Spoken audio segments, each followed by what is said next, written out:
ये आतंकवाद ने हम सबको झकझोर दिया है। 28 लोगों की मौत हुई है। दूसरी बात यह है कि इसमें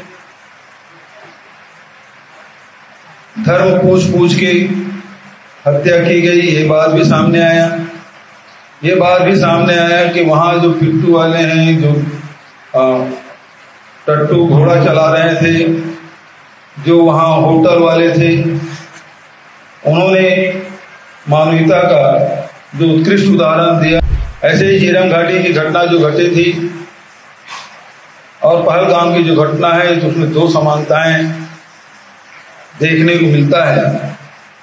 पहली समानता तो यह है कि दोनों जगह सुरक्षा व्यवस्था नहीं थी। न पहलगाम में सुरक्षा व्यवस्था, न ही झीरम घाटी में कोई सुरक्षा व्यवस्था। पहलगाम की जो घटना है उसमें भी इतना आराम से वो यात्रियों को, पर्यटकों को उसके नाम धर्म पूछ के गोली मार रहे थे। इतना विश्वास इनको था कि यहाँ न सैनिक, न अर्धसैनिक या पुलिस बल उनकी सहायता में नहीं आएंगे। पूरे देश एक साथ है सरकार का। हम सब भारत सरकार के साथ खड़े हैं, जो निर्णय लेगा हम सब साथ में। लेकिन ये तो बताया कि इस चूक की जिम्मेदार कौन है, इंटेलिजेंस जो फेलियर हुआ है उसके लिए जिम्मेदार कौन है, सहायता नहीं पहुंची उसके लिए जिम्मेदार कौन है। इन सवालों का उत्तर कौन देगा? तो अखिल भारतीय कांग्रेस कमेटी ने आज ही निर्णय लिया है कि कैंडल मार्च सब जगह करना है, चाहे जिलों में हो चाहे प्रदेश में हो।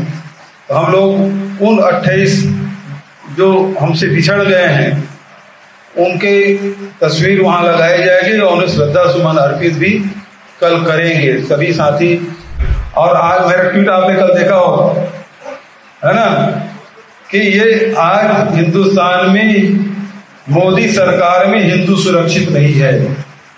बहुत बहुत धन्यवाद। पहलगाम आतंकी हमला और झीरम घाटी नक्सली हमला, दोनों में आज छत्तीसगढ़ के पूर्व मुख्यमंत्री भूपेश बघेल ने समानता बताई है।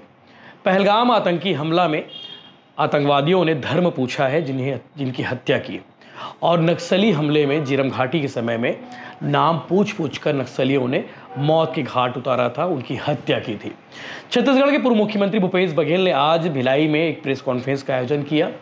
लगभग आधे घंटे के आसपास उन्होंने पत्रकारों से बातचीत की, अपनी बातें रखी, और बात रखते रखते उन्होंने इस घटना को झीरम घाटी हमला से तुलना कर दी। तुलना का मतलब ये था कि उन्होंने बताया कि कुछ समानता है दोनों घटना में, दोनों हमले में, कि किस तरह से आतंकवादियों ने धर्म पूछा मारने से पहले, और उसी प्रकार 25 मई 2013 को झीरम घाटी में कांग्रेस नेताओं पर हमला हुआ था। इस हमले में भी 28 लोग मारे गए और उस हमले में भी 28 कांग्रेस नेता मारे गए थे। इसके साथ साथ कुछ पुलिसकर्मी शहीद हुए थे। तो छत्तीसगढ़ के पूर्व मुख्यमंत्री भूपेश बघेल ने इस विषय को लेकर कुछ सवाल देश की मोदी सरकार से पूछा है। उन्होंने पूछा है कि इस हमले की जिम्मेदारी कौन लेगा, यानी कि किसकी चूक की वजह से ये इतना बड़ा हमला हुआ। इतने सारे लोग, पर्यटक वहाँ पे थे, लेकिन सुरक्षा के जवान तैनात क्यों नहीं थे? ये सवाल आज छत्तीसगढ़ के पूर्व मुख्यमंत्री भूपेश बघेल ने पीसी के दौरान पूछा। आधे घंटे के आसपास उन्होंने बातचीत की है और उन्होंने कहा कि इस हमले के विरुद्ध भारत सरकार के साथ देश की कांग्रेस पार्टी साथ में खड़ी हुई है, सभी नेता खड़े हुए हैं सरकार के साथ में, लेकिन कुछ जवाबदेही भी तय करनी होगी कि आखिर इतनी बड़ी चूक कैसे हो गई, किसी को इंटेलिजेंस क्या कर रहा था, इतनी बड़ी इनपुट की जानकारी क्यों नहीं मिल पाई। ऐसे बहुत सारे सवाल हैं जिसे लेकर भूपेश बघेल ने उठाए हैं। आगे आप प्रेस कॉन्फ्रेंस में सुनेंगे कि क्या कुछ उन्होंने कहा है। हालांकि वो कह रहे थे बार बार कि हम देश की सरकार के साथ खड़े हुए हैं और पूरी मजबूती के साथ इस हमले के विरोध में खड़े हैं, और मामला देश का है तो देश के साथ खड़ा होना भी चाहिए। पर्यटन के लिए गए थे, कोई शादी का सालगिरह मनाने गया था, कोई शादी के तुरंत बाद अपने परिवार के साथ गए थे और उनकी बहुत ही दर्दनाक हत्या आतंकवादियों ने की है। इसकी कांग्रेस पार्टी ने कड़े शब्दों में निंदा की है। आज ही CWC की बैठक हुई और उसमें भी ये प्रस्ताव पारित किया गया। कल भी मेरे निवास में संभाग के सारे पूर्व मंत्रीगण, विधायकगण, जिलाध्यक्ष सभी उपस्थित थी। वहां भी हम लोगों ने 2 मिनट का मौन श्रद्धांजलि अर्पित किया। आज भी आपके माध्यम से उन शोकाकुल परिवारों के प्रति संवेदना व्यक्त करता हूँ और जो घायल व्यक्ति हैं, जितने भी घायल हैं, और जल्दी स्वस्थ हो ऐसी कामना ईश्वर से मैं करता हूँ। इस प्रेस कॉन्फ्रेंस के 2 पहलू हैं। एक तो जो पुलवामा की जो घटना है वह पहलगाम के, और दूसरा पहलगाम के जो घटना है वो पहला मुद्दा, और दूसरा जो संविधान बचाओ रैली निकालने का जो अखिल भारतीय कांग्रेस कमेटी का निर्देश हुआ उसकी तैयारी के संदर्भ में आपसे चर्चा। पहली बात यह है कि ये आतंकवाद ने हम सबको झकझोर दिया है। 28 लोगों की मौत हुई है। दूसरी बात यह है कि इसमें धर्म पूछ के हत्या की गई, ये बात भी सामने आया। ये बात भी सामने आया कि वहां जो पिट्ठू वाले हैं, जो टट्टू घोड़ा चला रहे थे, जो वहां होटल वाले थे, उन्होंने मानवता का जो उत्कृष्ट उदाहरण दिया कि जितने भी प्रभावित परिवार के सदस्य थे, जिन लोग वहां फंसे हुए थे, उनको सुरक्षित स्थान पर लाने के लिए अपनी जान की परवाह न करते हुए अपने को जोखिम में डालते हुए सहायता की, और उसमें 2 लोगों की वहां मौत हुई। बहुत सारे ऐसे लोग हैं जो जंगल में छुपे हुए थे, वो आए नदी पहाड़ क्रॉस करके उनको वहां अपने घरों में उनको आश्रय दिया। तो ये दूसरा पहलू भी हमको दिखाई देता है। हम लोग चूंकि छत्तीसगढ़ में है, नक्सलवाद से पीड़ित हम लोग हैं। बहुत सारे नक्सल घटनाएं हुई जिसमें हम लोगों ने अनेकों अपने परिजनों को, अपने परिचितों को खोया है, अपने नेताओं को खोया है। हम लोग उस आतंकी या नक्सली हमले के बारे में हम लोग बहुत करीब से उसको अनुभव कर सकते हैं। ऐसे ही झीरम घाटी की घटना जो घटी थी और पहलगाम की जो घटना है, उसमें 2 समानताएं देखने को मिलता है। पहली समानता तो ये है कि दोनों जगह सुरक्षा व्यवस्था नहीं थी। न पहलगाम में सुरक्षा व्यवस्था, न ही झीरम घाटी में कोई सुरक्षा व्यवस्था है। वहां भी 28 लोगों की मौतें हुई, यहां भी 28 लोगों की मौतें हुई। जो दूसरा समानता जो मैं आपसे कहना चाहता हूं वो ये है कि झीरम घाटी में भी नाम पूछ के नक्सलियों ने मारा। इसमें नंद कुमार पटेल कौन है, दिनेश पटेल कौन है, महेंद्र कर्मा कौन है, बंटी कर्मा कौन है, ये सब पूछ के उनकी हत्याएं की। यहां भी धर्म पूछ के हत्याएं की। जबकि हम सब जानते हैं कि नक्सली या तो बम ब्लास्ट करते हैं, अंधाधुंध फायरिंग करते हैं और उसके बाद वहां से पलायन कर जाते हैं। आतंकवादियों का भी काम उसी प्रकार का है। वो दहशतगर्दी है, चाहे वो बमबारी करे, चाहे वो गोलीबारी करे, और तुरंत वो भाग जाते हैं। लेकिन दोनों ही घटनाओं में आपने देखा कि उस घटना के बाद घंटों तक के रुक के, झीरम घाटी में भी कई घंटे तक रुक के वो लोग वहां बैठे रहे। उनको मालूम था कि यहाँ सुरक्षा बल इनकी सहायता के लिए नहीं आएंगे। पहलगाम की जो घटना है उसमें भी इतना आराम से वो यात्रियों को, पर्यटकों को उसके नाम धर्म पूछ के गोली मार रहे थे। इतना विश्वास इनको था कि यहाँ न सैनिक, न अर्धसैनिक या पुलिस बल उनकी सहायता में नहीं आएंगे। ये विश्वास कैसे आया उनको, ये बड़ा प्रश्नवाचक चिन्ह है। तो ये पहलगाम की जो घटना है वो झीरम घाटी की घटना के बिल्कुल याद ताजा कर दिया है। लेकिन जो घटनाएं घटी और जिस प्रकार से जो देश में रिएक्शन आ रहा है वो बेहद दुखद है।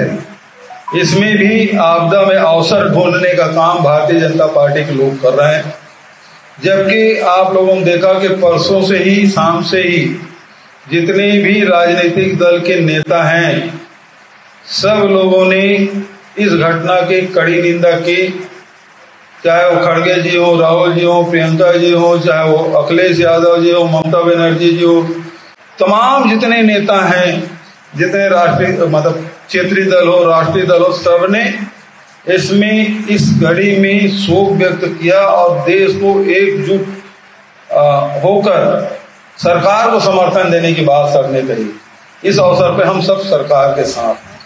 लेकिन दुर्भाग्यजनक बात है कि भारतीय जनता पार्टी इस समय भी सोशल मीडिया में जिस प्रकार की बातें कही और जिस प्रकार से प्रचारित करने की कोशिश की, सभी मीडिया में धर्म पूछ कर हत्या की गई, धर्म पूछ, जाति नहीं पूछा, धर्म पूछ कर हत्या की।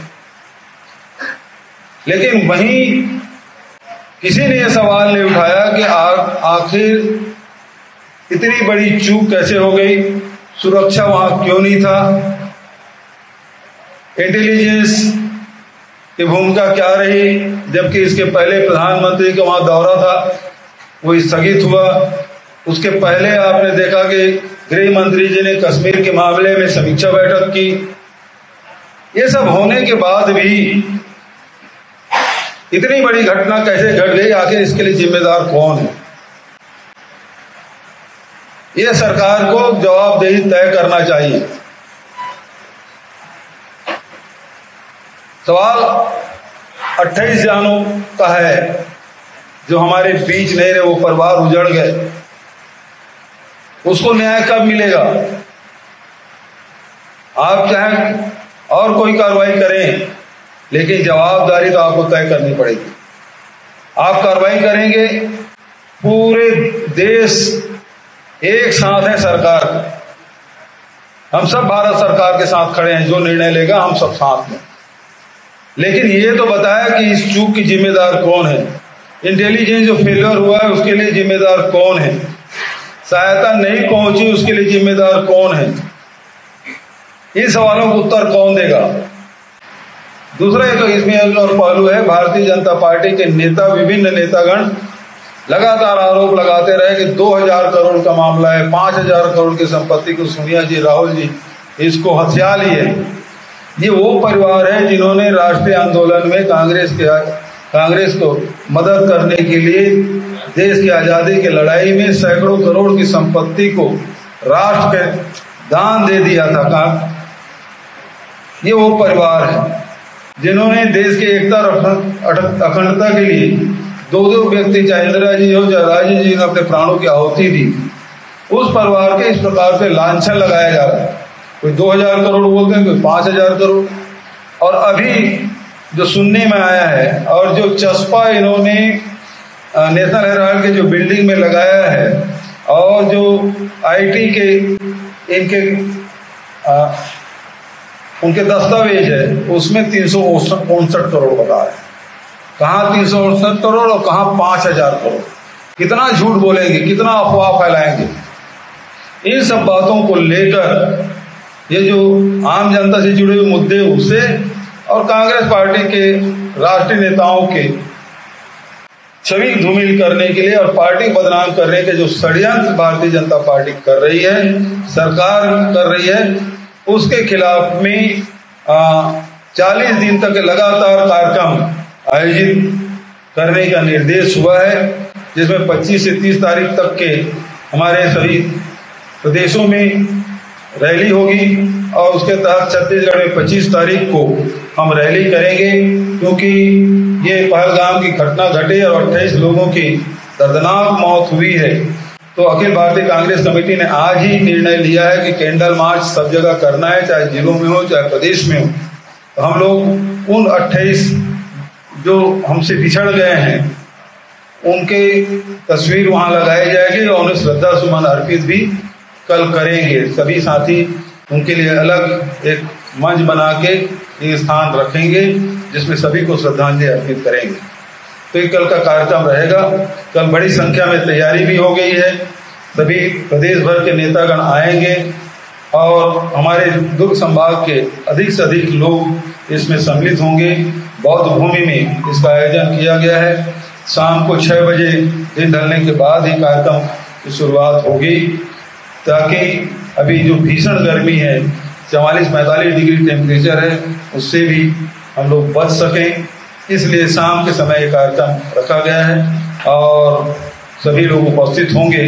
तैयारी हमारी पूरी है, चाहे जितने जिला कांग्रेस कमेटी के अध्यक्षगण हैं, युवक कांग्रेस के, NSY के, सेवा दल के, महिला कांग्रेस के जितने विधायक हैं और हमारे महापौरगण हैं, पार्षद हैं, सभी लोग प्रदेश के पदाधिकारीगण हैं, ब्लॉक अध्यक्ष हैं, सभी लोग तैयारी कर रहे हैं और सफल होगी ऐसा मैं उम्मीद करता हूँ। आप सबसे चाहूँगा कि बहुत लंबा वक्तव्य मेरा हो गया, आप लोगों की तरफ से कोई सवाल हो तो सादर आना। देखिए, जहाँ तक के बात अभी पहलगाम की हो रही है, दोनों की समानता मैंने बताई और जहाँ तक जांच करने के बाद हमने SIT गठित किया और NIA ने कोर्ट में खड़ा होके NIA स्टेट गवर्नमेंट की SIT को रोक लगाने की बात की और मतलब हाई कोर्ट में हमको सफलता नहीं मिली, लेकिन सुप्रीम कोर्ट में ये सफलता मिली कि SIT गठन जो किया गया उसकी जांच की जा सकती है। लेकिन दुर्भाग्य रहा कि ये जब फैसला आया तब तक हमारी सरकार चली गई। अब नई सरकार है, उसमें कोई काम नहीं कर रही। न्यायालयिक प्रक्रिया में आप जानते हैं थोड़ा समय लगता है और हमने वो किया, लेकिन सरकार अब इसमें उसमें कोई ध्यान नहीं दे रही। देखिए, आतंकवाद समाप्त होना चाहिए, इसमें किसी को कोई विरोध में नहीं है। आतंकवाद के खिलाफ तो सब हैं और आतंकवाद का नुकसान सबसे ज्यादा कांग्रेस पार्टी ने झेला है, उसका नुकसान हमने उठाया है। हम तो चाहेंगे कि आतंकवाद समाप्त हो, लेकिन जिस प्रकार से भारतीय जनता पार्टी के लोग जितने सोशल मीडिया में जो राजनीति कर रहे हैं, आपदा को अवसर के रूप में ये लोग हिंदू मुस्लिम को बांटने की कोशिश जो हो रही है, वो बेहद दुर्भाग्यजनक।